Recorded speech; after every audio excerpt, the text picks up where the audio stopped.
Bismillahirrahmanirrahim. Assalamualaikum warahmatullahi wabarakatuh. Alhamdulillahi ala ihsani wa syukru lahu ala taufiqihi wa amtinani wa asyhadu an la ilaha illallah wahdahu la syarika lahu ta'ziman li sya'nihi wa asyhadu anna Muhammadan abduhu wa rasuluhu da'ila ridwani. Allahumma salli alaihi wa ala alihi wa ashabihi wa ikhwani. Para jamaah Masjid Asra yang dirahmati Allah Subhanahu wa taala, kita lanjutkan bahasan kita dari kitab Sahih Al-Bukhari, termasuk pada bab Al-Abwab wal Ghalq lil Ka'bah wal Masajid, bab tentang pintu-pintu yang ada di masjid, kemudian gembok untuk Ka'bah dan juga masjid-masjid. Jadi masjid bisa dikunci, masjid bisa ditutup ya kalau ada keperluan, jadi diperbolehkan. Qala Abu Abdullah, berkata Imam Al-Bukhari rahimahullahu taala, وقال لي عبد الله بن محمد قال حدثنا سفيان عن ابن جريج قال لي ابن أبي مليكة يا عبد الملك لو رأيت مساجد ابن Abbas wa abwabaha. Wahai Abdul Malik, seandainya engkau melihat bagaimana masjid-masjidnya Ibnu Abbas dan pintu-pintunya ya. Artinya masjid-masjid Ibnu Abbas yang sepertinya dulu pernah ada masjid-masjid yang dibangun di zaman Ibnu Abbas atau dengan izin Ibnu Abbas, yang masjid-masjid tersebut ada pintu-pintunya ya, ada pintu-pintunya. Kemudian dia membawakan hadis, qala haddatsana Abu Nu'man wa Qutaibah qala haddatsana Hammad bin Zaid an Ayyub an Nafi' an Ibnu Umar anna Nabi sallallahu alaihi wasallam qadima Makkah, bahwasanya Nabi sallallahu alaihi wasallam datang ke kota Mekah, fada'a Utsman bin Talhah fa fatahal bab. Maka Nabi memanggil Utsman bin Talhah. Utsman bin Talhah ini radhiyallahu anhu yang memegang kunci Ka'bah, kunci pintu Ka'bah. Fa fatahal bab, maka dia pun buka pintu Ka'bah. Fadakhala Nabi sallallahu alaihi wasallam, maka Nabi sallallahu alaihi wasallam pun masuk dalam Ka'bah. Wa Bilal, diikuti dengan Bilal, wa Usama bin Zaid, wa Utsman bin Talhah. Jadi Nabi bersama Bilal, Usama bin Zaid dan Utsman bin Talhah. Tsumma aghlaqal baba, kemudian dia pun mengunci pintu dari dalam. Falabitha fihi sa'atan, kemudian Nabi SAW berdiam dalam masjid beberapa lama dalam Ka'bah ya. Tsumma kharaju, kemudian mereka keluar semua. Nabi, Usama, Utsman bin Talha, ada Bilal, berempat. Qala Ibnu Umar berkata, fa badartu sa'altu Bilalan. Aku segera menuju ke Bilal, aku bertanya, shalla fihi, apakah Rasulullah SAW tadi di dalam salat? Karena Ibnu Umar di luar tidak tahu. Fakultu fi ayyi, ya, maka Bilal mengatakan shalla fihi, iya dia salat. Terus di mana salatnya? Qala bainal ustuwanataini, qala Ibnu Umar fa dhahaba alayya an as'alahu kam shalla. Rasulullah SAW salat di antara dua tiang, disebutkan dua tiang, kanan, sebelah kanan ada tiang, sebelah kiri ada tiang, di belakangnya ada tiang tiga, ya. Rasulullah salat di antara dua tiang. Kata Ibnu Umar, fa dhahaba alayya an as'alahu kam shalla. Saya lupa untuk nanya berapa rakaat Nabi salat. Karena dia waktu itu ingin tahu Nabi salat atau tidak ya. Ketika dia tanya Nabi salat, tanya di mana salatnya? Kah menghadap mana? Bilal kasih tahu menghadap sini. Tapi Ibnu Umar lupa untuk bertanya berapa rakaat Nabi sallallahu alaihi wasallam salat ya. Ini hadis tentang bahwasanya masjid-masjid boleh ada pintunya sebagaimana Ka'bah. Ada pintunya satu ya, maksudnya bagian depan ya. Bahkan Nabi SAW pernah bercita-cita Ka'bah agar punya dua pintu, baban yadkhulu an-nasu minhu wa baban yakhrujun nasu minhu. Rasulullah SAW ingin ada dua pintu untuk masuk dan pintu untuk keluar. Tetapi tidak bisa Rasulullah SAW lakukan ya. Akhirnya Ka'bah sampai sekarang masih memiliki satu pintu, dan pintu tersebut dulu datar dekat dengan tanah, tapi diangkat oleh orang Quraisy ke atas sehingga orang tidak enak saja tinggal masuk keluar masuk, dan ada kuncinya, ada gemboknya, dipegang oleh Utsman bin Talha ya. Konon Allah alam bisawab, bahwasanya yang memegang sekarang adalah keturunan atau dari kabilah beliau Utsman bin Talha radhiyallahu taala anhu.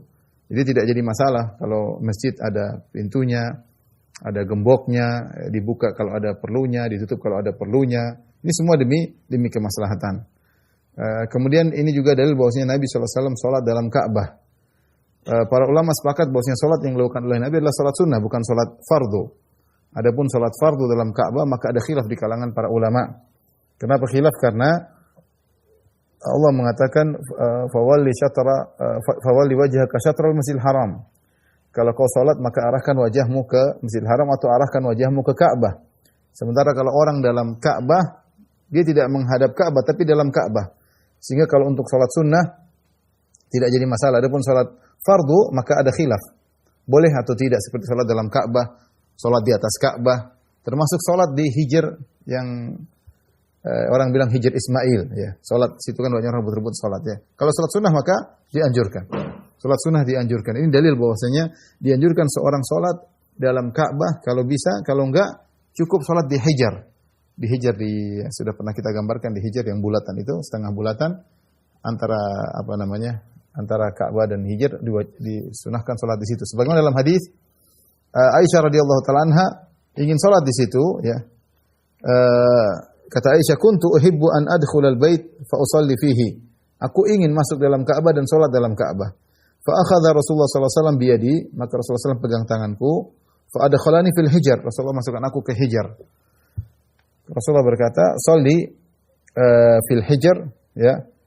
Idza aradti dukhul al-bait, fa inna ma huwa qit'atun minal bait." Kalau kau ingin salat dalam Ka'bah sama saja salat di sini karena hijr Ismail bagian daripada Ka'bah. Fa inna qaumaki iktasaru hina banul Ka'bah fa akhrajuhu minal bait.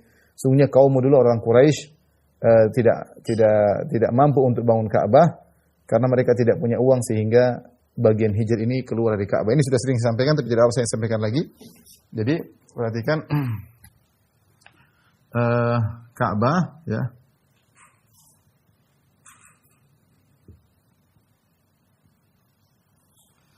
Di sini pintunya, pintu Ka'bah. Nabi SAW masuk sholat di dalam sini, sholat dalam sini, dalam Ka'bah. Ya, kemudian di sini ada namanya hijr, al-hijr. Ya. Al-hijr. Orang namanya al-hijr. Orang bilang hijr Ismail. Tapi penamaan hijr Ismail ini keliru, harusnya hijr saja, al-hijr. Karena tidak ada kaitannya dengan Ismail. Sampai ada yang menyangka bahwasanya Ismail dikubur di bawah situ.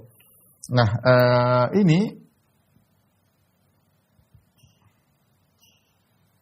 asalnya Ka'bah sampai di sini. Asalnya Ka'bah sampai di sini. Ya. Asalnya itu Ka'bah sampai sini. Cuma orang-orang Quraisy dahulu mereka enggak punya duit karena mereka ketika bangun Ka'bah mereka mempersyaratkan harus dari harta halal, tidak boleh dari hasil zina, tidak boleh dari hasil riba. Sehingga uang mereka kurang, qasratuhumun nafaqah, uang mereka kurang, sehingga mereka bangun hijr, al-hijr sebagai tanda bahwasanya Ka'bah itu sampai di sini. Ya. Sebagai tanda bahwasanya Ka'bah itu sampai di sini. Dari sini kita tahu bahwasanya harusnya Ka'bah itu bangunannya sampai sini. Nah, orang yang sholat di sini sama saja dia sholat dalam Ka'bah. Dalam Ka'bah. Sampai Aisyah radhiyallahu taala anha ketika ingin masuk Ka'bah kata Nabi tidak usah, dibawa tangannya suruh masuk sini aja, sholat sini aja karena sholat sini sama saja sholat dalam Ka'bah, enggak ada bedanya. Ya, hanya saja di hukum sholat dalam Ka'bah, sholat dalam Ka'bah, demikian juga ada yang mengatakan di atas Ka'bah, hukumnya ya untuk sholat sunnah maka dianjurkan, mustahab. Adapun salat fardu, kalau ada salat fardu di situ gimana hukumnya? Salat fardu maka ada khilaf, ada yang bilang boleh, ada yang mengatakan tidak boleh. Ya, tapi intinya siapa yang salat dalam sini sama dengan salat dalam sini. Nah, kalau antum presiden, ya antum salatnya sini. Tapi kalau cuma takmir di masjid atau jadi ustadz ya di sini aja ya. Sama aja ya. Sama aja dalam apa? Dalam Ka'bah. Kalau presiden orang besar ya. Tapi kalau kita ini ya cukup di situ, alhamdulillah sama saja dalam Ka'bah. Baik, kita lanjutkan bab dukhul musyrik al-masjidah. Bab masuknya seorang musyrik dalam masjid ya. Jadi intinya masjid itu boleh ada pintunya, ada beberapa pintu, boleh dikunci. Kalau ada keperluan tidak ada masalah ya. Apalagi zaman sekarang kita tahu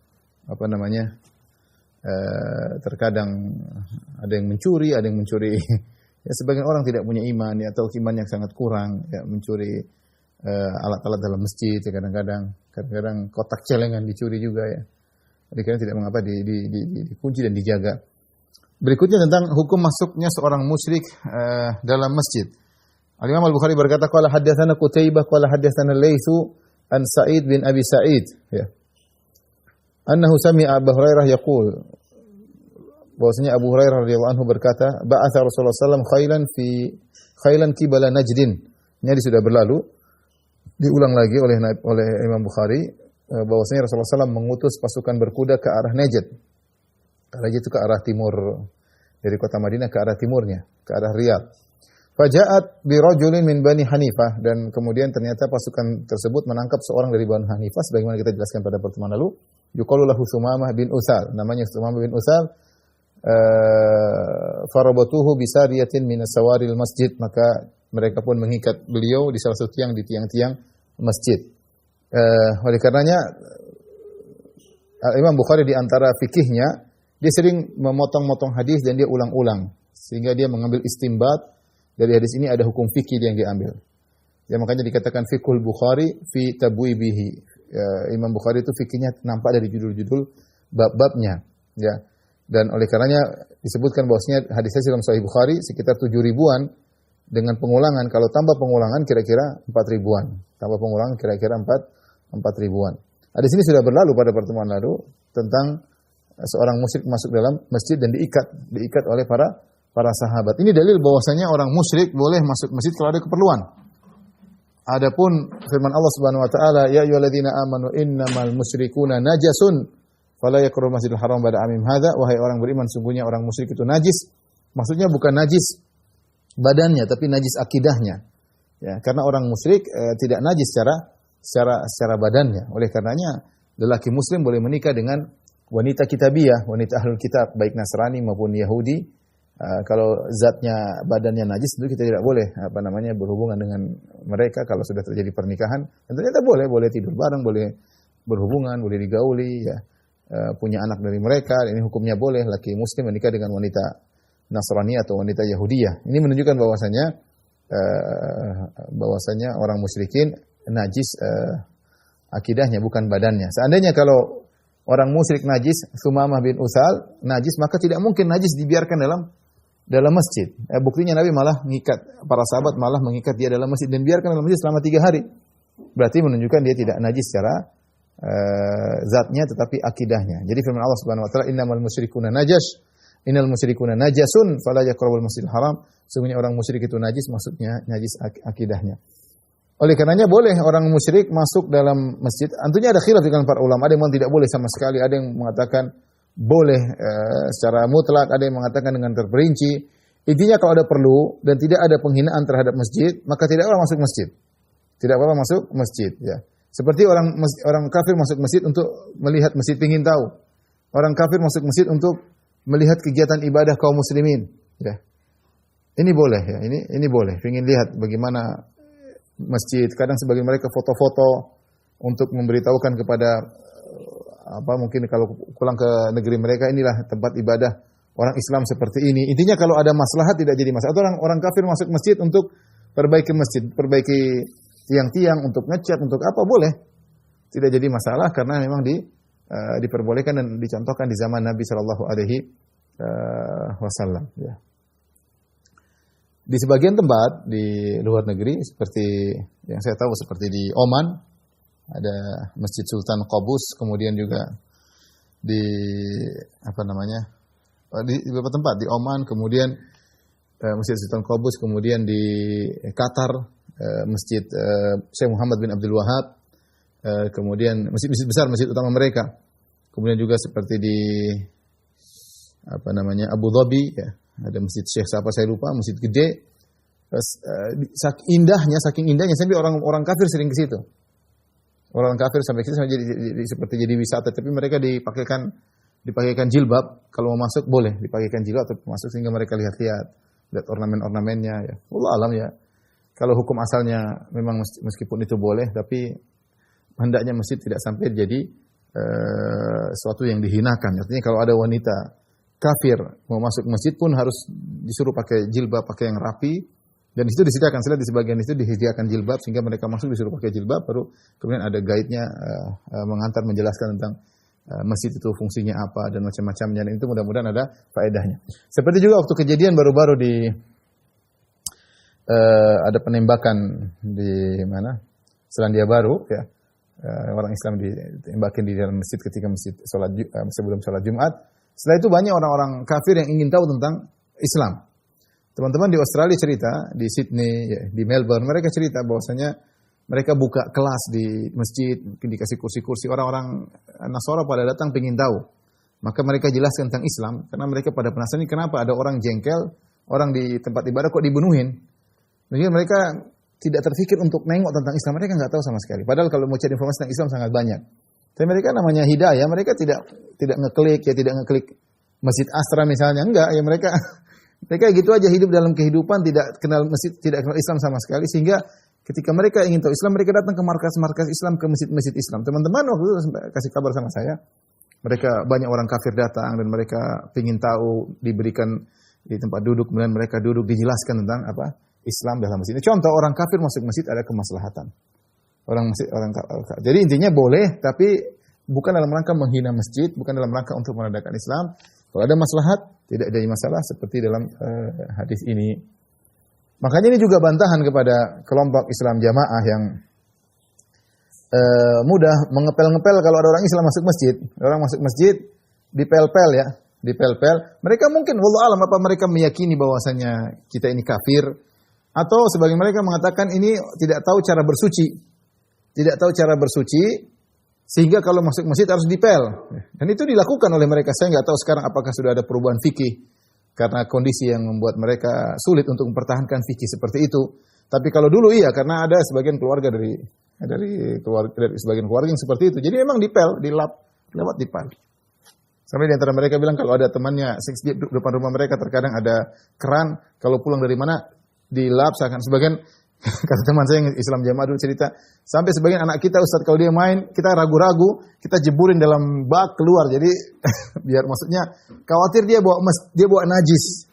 Tidak tahu bernajis, sehingga ada was-was luar biasa. Kalau masuk di rumah mereka, di masjid mereka harus dipel, harus dipel ya. Sampai ada teman saya cerita, ada masjid Islam Jamaah di tempat mereka. Itu di zaman dulu, mungkin sekarang sudah modern, saya nggak tahu. Intinya dia sengaja masuk di masjid Islam Jamaah, kemudian dia jalan-jalan, kemudian dia pegang-pegang dindingnya. Wah, mereka kerja bakti akhirnya setelah itu. Harus ngepel semuanya karena dianggap mungkin tangannya ada najis. Fikih enggak tahu fikih dari mana ya. Ini orang Islam loh. Ini Sumamah bin Usal, mana tahu mandi junub, dia musyrik.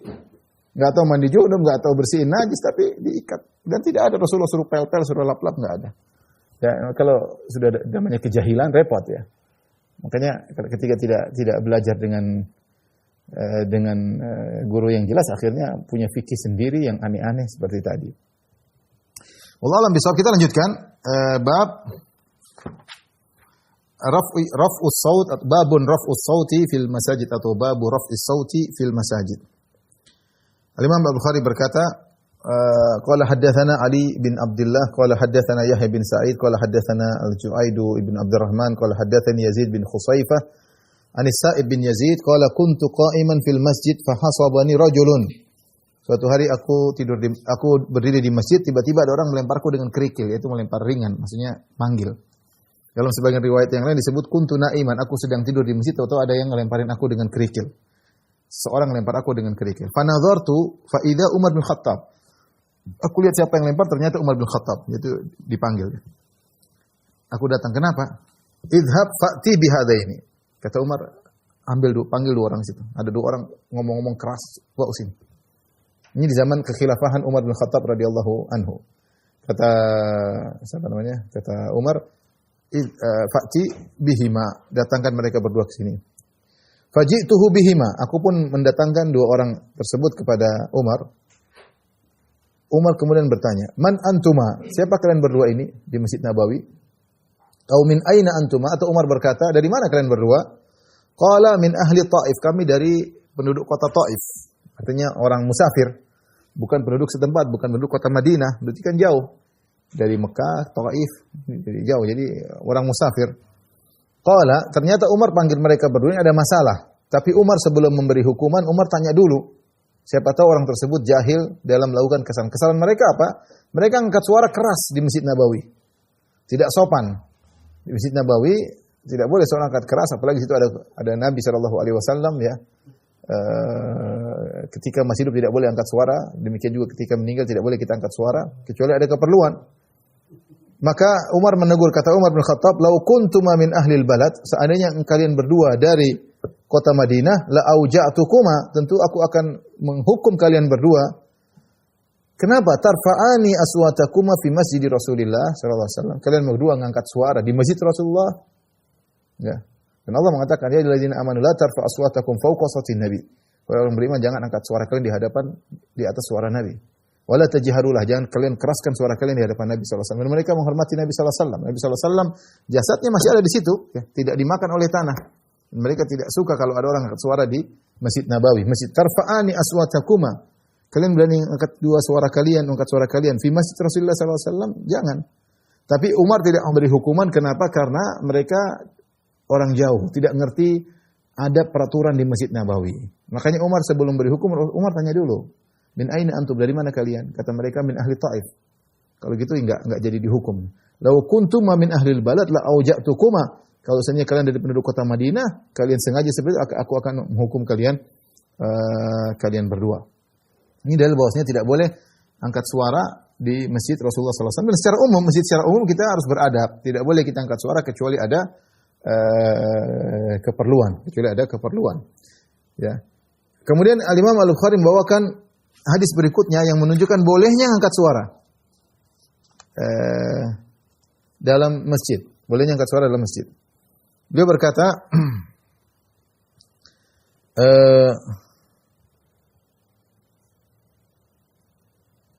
qala haddatsana Ahmad qala haddatsana Ibnu Wahb qala akhbarani Yunus bin Yazid an Ibn Shihab qala haddatsani Abdullah bin Ka'ab bin Malik anna Ka'ab bin Malik akhbarahu.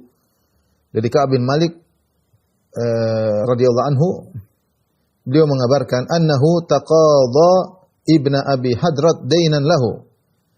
Suatu hari Ka'ab bin Malik nagih hutang sama seorang sahabat lainnya yang disebut dengan Ibnu Abi Hadrat. Dia punya hutang, dia tagih. Sampai dainan lahu alaihi fi ahdi Rasulullah sallallahu alaihi wasallam, di zaman Rasulullah SAW dia tagih fil masjid, di Masjid Nabawi. Jadi dia ketemu langsung nagih hutang. Ini berarti boleh nagih hutang di masjid. Nagih hutang di masjid, ya. Dia nagih hutang di masjid, ini ceritanya. Ya. Akhirnya mungkin ada sesuatu, fartafa'at aswatuhuma. Mereka berdua angkat suara dalam masjid, mungkin setelah sholat, setelah apa, mereka angkat suara, dan Rasulullah SAW masih dalam rumah. Masih dalam rumah, kebetulan ketemu, tak ada masalah, mereka angkat suara di masjid Rasulullah SAW. Hatta sami'aha Rasulullah SAW wa huwa fi baitihi.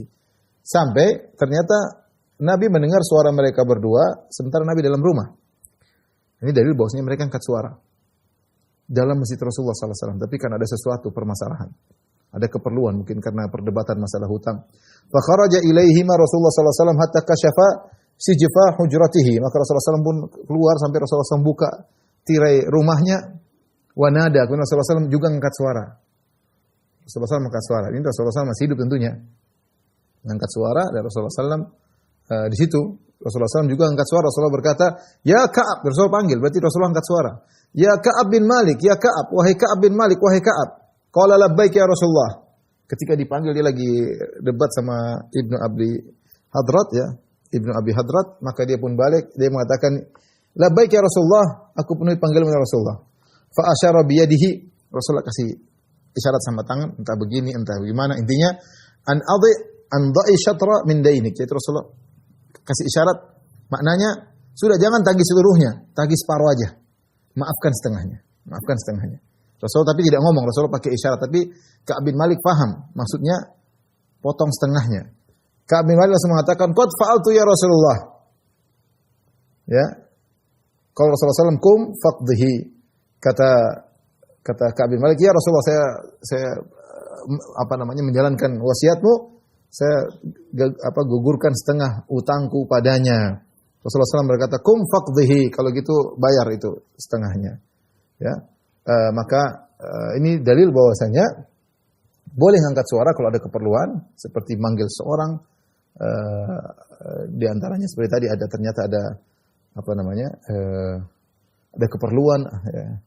Di antaranya kata para ulama seperti kalau ada taklim boleh angkat suara. Ya. Intinya ada maslahat dan tidak menunjukkan ketidakberadaban di masjid. Ya. Tapi kalau ada yang angkat suara menunjukkan ketidakberadaban, misalnya ketawa terbahak-bahak atau teriak-teriak tidak ada keperluannya, ya ini tentu tidak diperbolehkan. Tapi kalau ada yang angkat suara karena ada keperluan, maka tidak jadi masalah. Dan ini dalil bahwasanya isyarat kalau memberikan makna, maka apa namanya, mengambil hukum. Isyarat kalau memberikan makna mengambil hukum. Seperti dalam jual beli banyak kita tidak perlu ngomong. Taruh isyarat, taruh ambil duit, taruh lagi ambil duit, ngambil barang, sudah dengan isyarat seperti itu sudah dipahami tentang keridhaan. Ya, karena sebagian mazhab agak ketat dalam masalah ini seperti mazhab Syafi'i, ya bahwasanya harus ada perkataan ijab dan qabul yang menunjukkan keridhaan, karena di antara syarat jual beli adalah ridha. Tapi kalau isyarat atau gerakan sudah menunjukkan, maka tidak jadi masalah. Nabi SAW kasih isyarat, Ka'ab bin Malik faham bahwasanya hendaknya digugurkan setengah hutang. Dan ini di antara sunnah, kalau ada orang kita nagih hutang sama orang, kita tidak usah tagih seluruhnya. Kalau kita lagi banyak duit sudah kita maafkan. Kalau kita kurangi juga boleh, ya. Utang dia 10 juta, kita udah bayar 5 juta aja, atau bayar 3 juta, atau bayar 7 juta aja, kita gugurkan sebagian, maka ini juga berpahala. Atau kalau tidak, kita tidak ikhlaskan, kita tidak gugurkan, kita kasih waktu dia tunda, ya sudah nanti lagi, kamu enggak punya duit ya. Wa in kana dzu usratin fa nadhiratun ila maisarah wa anta saddaqu khairul lakum. Kata Allah Subhanahu wa taala, kalau dia tidak mau bayar, maka beri tanggungan, tunda enggak apa-apa. Tapi kau bersedekah lebih baik, kau ikhlaskan lebih baik, atau kau ikhlaskan sebagiannya lebih baik. Dan kita tahu bahwasanya di antara amal yang bisa membuat seorang masuk surga adalah mengikhlaskan hutang. Ya, bahasa kita mengikhlaskan artinya menggugurkan hutang karena Allah Subhanahu wa taala. Baik, hadis berikutnya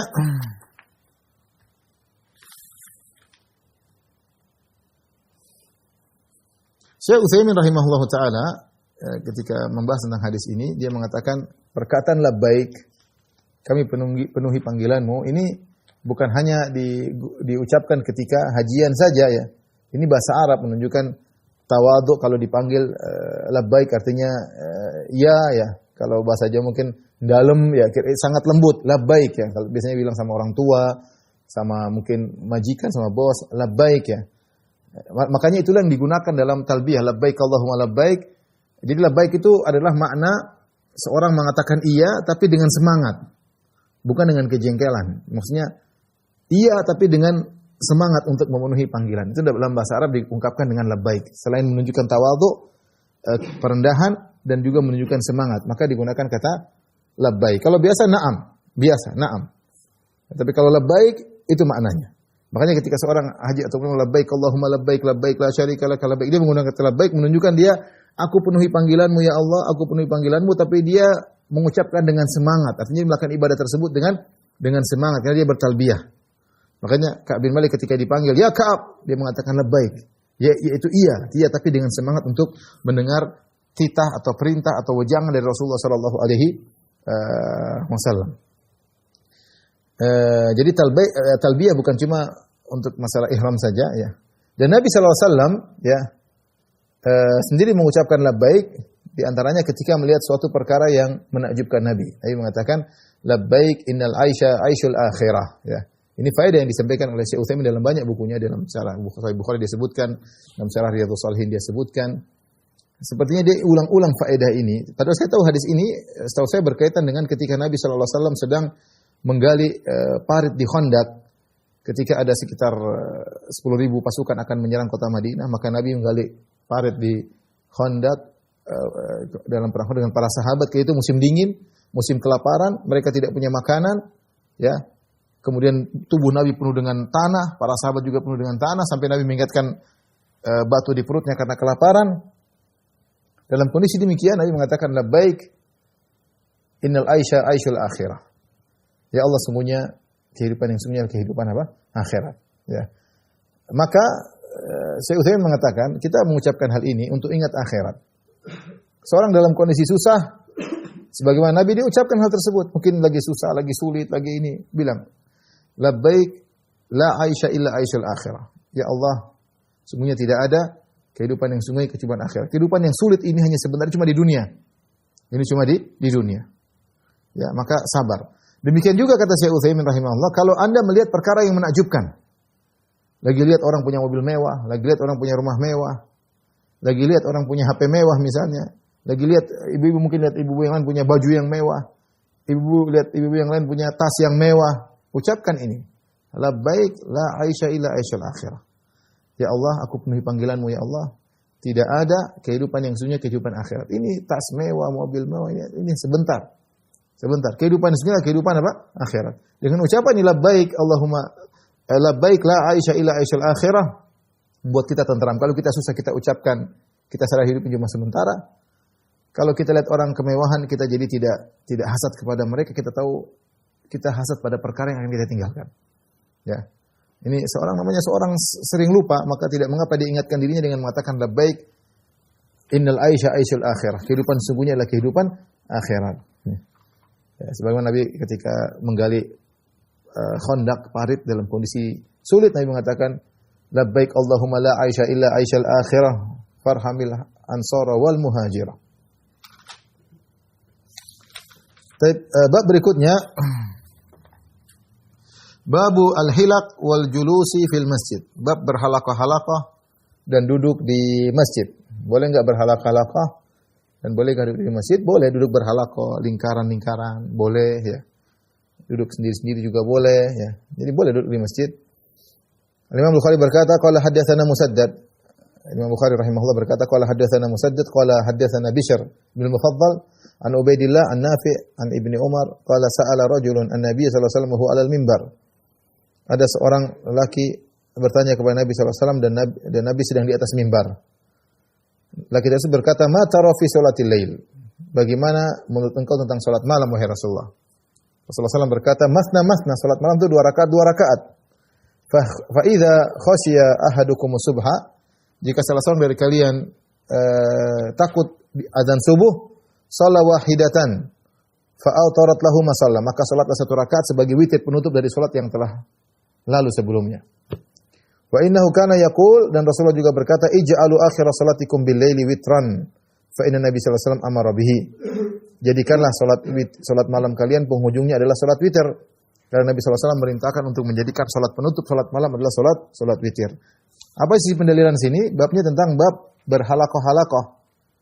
Tapi hadisnya tidak menyinggung akan hal tersebut secara lafal, tapi para ulama mengatakan maknanya demikian. Karena Nabi ketika di mimbar, tentu para sahabat sedang duduk mengitari Nabi, berhalaqah, mengitari Nabi sallallahu alaihi wasallam, sehingga hadis ini secara mengisyaratkan, meskipun tidak terlafalkan, tapi mengisyaratkan bahwasanya para sahabat sedang duduk dan kebiasaan mereka adalah berhalaqah mengitari Nabi sallallahu alaihi wasallam meskipun Nabi di atas mimbar.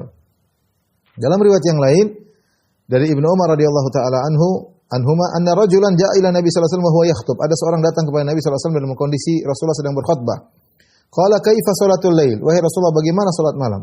Faqala masna fa idza khashita subha, kata Nabi salat malam itu 2 rakaat. Jika engkau takut subuh, ya, maka salatlah fa'autir bi wahidatin tutiru ma qad shalla.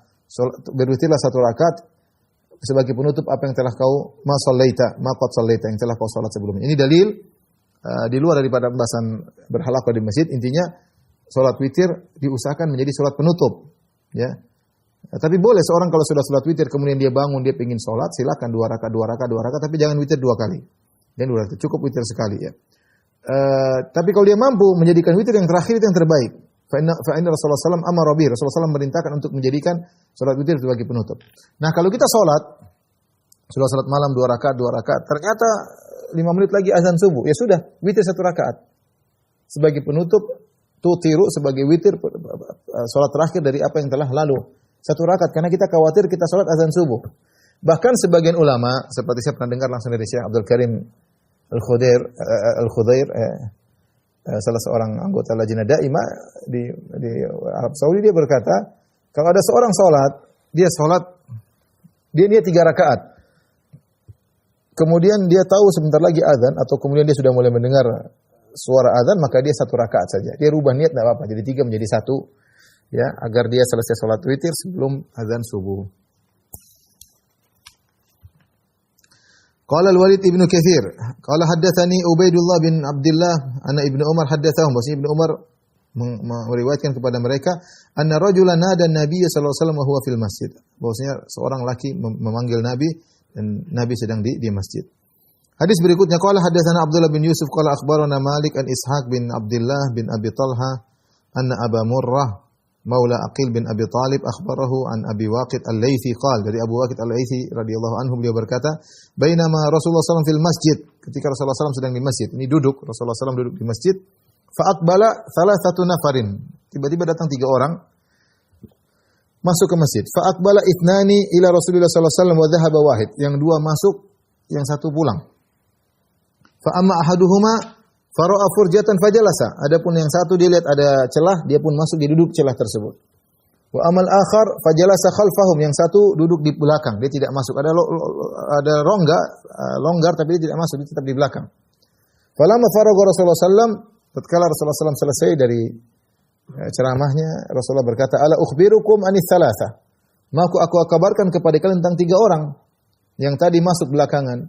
Amma ahaduhum awa ila Allah fa awahu Allah.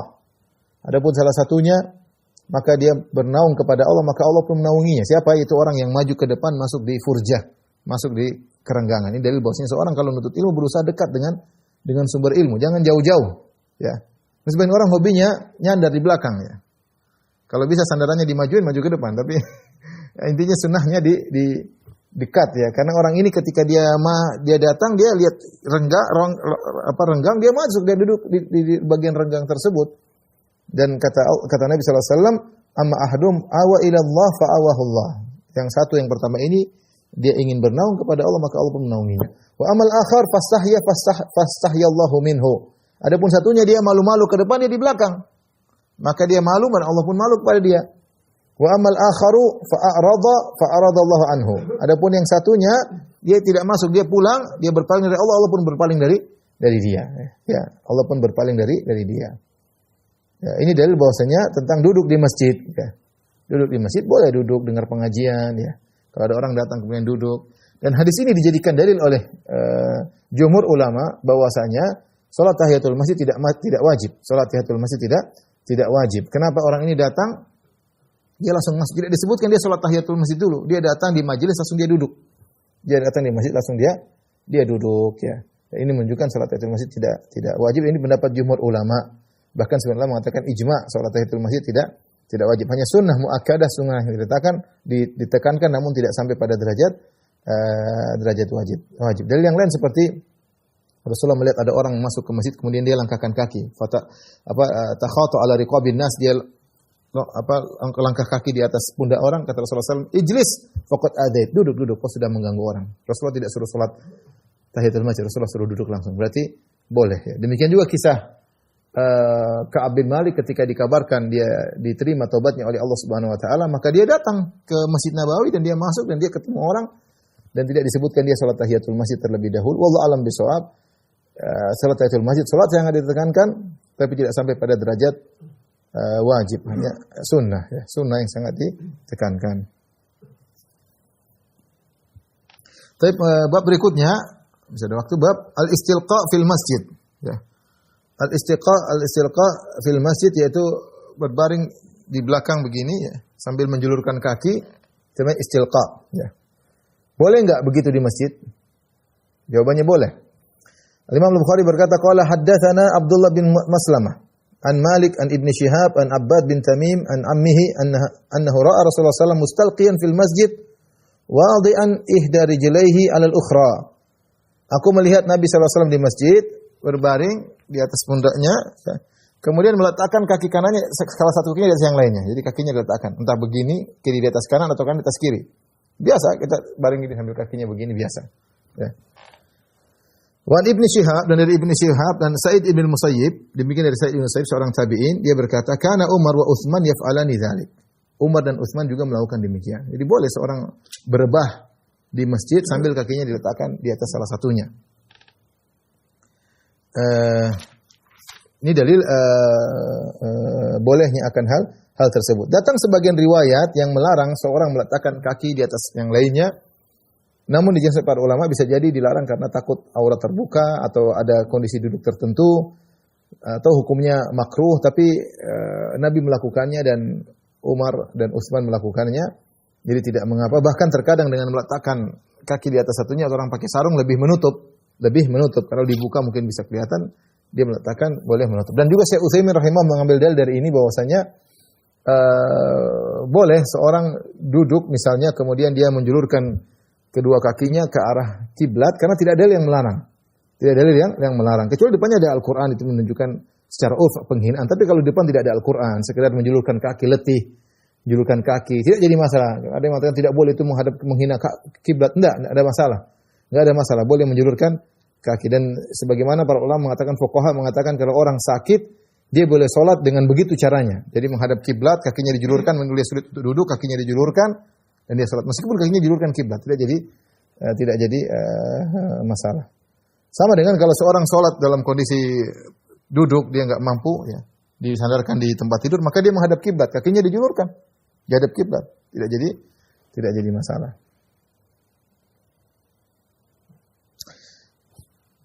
Baik, mungkin kita bahas hadis yang terakhir bab al-masjid yakunu fit tariq min ghairi dhararin bin nas.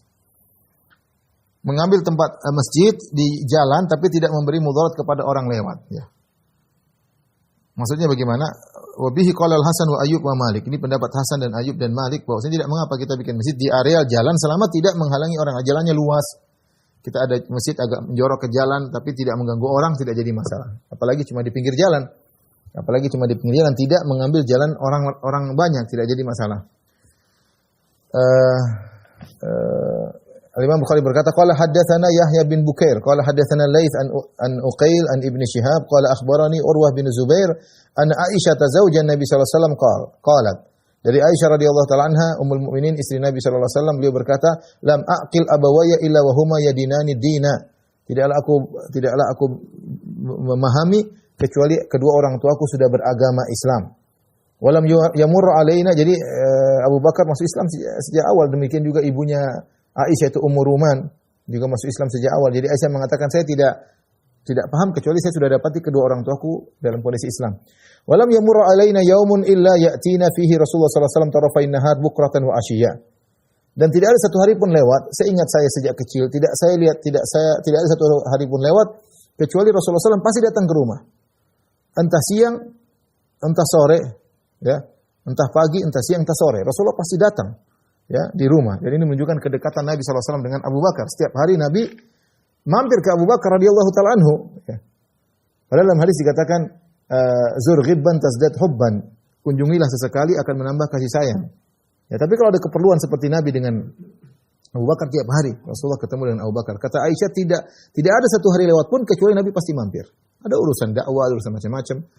Summa badali Abi Bakar fabtana masjidan bi fina'i darihi. Kemudian Abu Bakar pun punya ide untuk membuat masjid di areal rumahnya. Ini sebenarnya hadis diringkas oleh Imam Bukhari. Ya sebenarnya berikutnya adalah ada yang dipotong. Dipotong itu bahwasanya Abu Bakar radhiyallahu taala anhu pergi meninggalkan kota Mekah karena dia merasa dipersulit oleh penduduk kota Mekah. Dia ingin pergi keluar kota, ingin berhijrah, ingin beribadah kepada Allah Subhanahu wa taala, ya. Sampai akhirnya ada seorang namanya Ibnu Dugunnah mengatakan, "Wahai Abu Bakar, kau kemana?" Ya, saya ingin pergi, ingin berdoa, ingin beribadah kepada Allah. Orang kaumku membuat aku repot, tidak bisa beribadah. Maka Ibnu Dugunnah berkata, "Misluka la yukhraj wa la yakhruj." Orang seperti kamu tidak boleh keluar dari negerimu dan tidak boleh diusir karena engkau orang baik. Innaka tasilur rahim, kau suka menyambung silaturahmi, kau suka jujur. Akhirnya dia pulang, suruh kaum pulang ibadah kepada Allah, aku jadi jaminannya. Padahal Ibnu Dugunnah musyrik juga, tapi dia hormat sama Abu Bakar. Saya akan sampaikan kepada orang Quraisy, silakan kau beribadah, jangan ada yang ganggu kamu. Akhirnya Abu Bakar sholat di rumah, dalam rumah. Sholat di rumah, dia tidak bisa ke masjid, dilarang. Sampai akhirnya Abu Bakar punya ide, sholat dalam rumah terus, dia gelisah, dia ingin sholat, ingin di luar. Summa badali Abi Bakar fabtana masjidan bi fina'i dari. Maka dia pun buat masjid, semacam mushola, di areal rumahnya, di pelataran rumahnya. Di situ orang lewat tentu, tapi tidak jadi masalah. Ini yang jadikan dalil dalam hadis ini bahwasanya boleh membuat musalla di tempat lalu lalang selama tidak menghalangi orang. Apalagi zaman dulu kan tanah luas ya. Sampai sekarang pun di Saudi pun tanah masih luas. Ya, jadi Abu Bakar membuat areal musalla di depan rumahnya. Bi fina'i darihi. Fakana yusalli fihi, maka dia pun salat di situ. Wa yaqra'ul Qur'an, dan dia baca Al-Qur'an. Fa yaqifu alaihi nisa'ul musyrikin wa abna'uhum. Ternyata wanita-wanita musyrikin akhirnya berhenti dengerin. Karena Abu Bakar baca dengan merdu, baca ayat-ayat yang luar biasa dan mereka paham bahasa Arab. Apa sih yang dibaca oleh Abu Bakar? Bukan cuma wanita-wanita, anak-anak mereka juga wa abna'uhum. Anak-anak musyrikin juga ingin dengar. Ya'jabuna minhu, mereka pun kagum dengan bacaan Abu Bakar radhiyallahu ta'ala anhu. Ya, wa yanzuruna ilaihi, dan mereka pun melihat Abu Bakar. Wa kana Abu Bakrin rajulan bakka'an. Kata Aisyah, Abu Bakarlah seorang yang suka mudah menangis. La yamliku ainaihi idza qara'a al-Qur'an, dan Abu Bakar tidak bisa menahan air matanya kalau dia baca Al-Qur'an. Abu Bakar tidak bisa menahan air matanya kalau dia baca Quran, ya. Dan ini semakin menjadikan para ibu-ibu ketika itu, ibu-ibu musyrikin dan anak-anak semakin tertarik. Abu Bakar baca, bayangkan dia baca Al-Quran dengan menangis, menghayati, dan itu mengaruhi mereka. Fa'abza'a dzalika asyrafa Quraisyin minal musyrikin. Akhirnya orang Quraisy jadi takut, wah ini gawat ini. Kita melarang-larang orang untuk dengar Muhammad, melarang orang dengar Abu Bakar, anak-anak kita, istri kita malah dengerin Abu Bakar, ya. Malah terpengaruh dengan Abu Bakar. Ini intinya, ini kisah panjang tentang kondisi sebelum hijrah. Tapi intinya boleh membuat masjid di areal yang tempat lalu lalang selama tidak menghalangi orang yang lewat, ya. Demikian jamaah Masjid Asra, apa yang saya sampaikan, kurang lebih saya mohon maaf. Insyaallah kita lanjutkan pekan depan. Wabillahi taufiq wal hidayah. Assalamualaikum warahmatullahi wabarakatuh.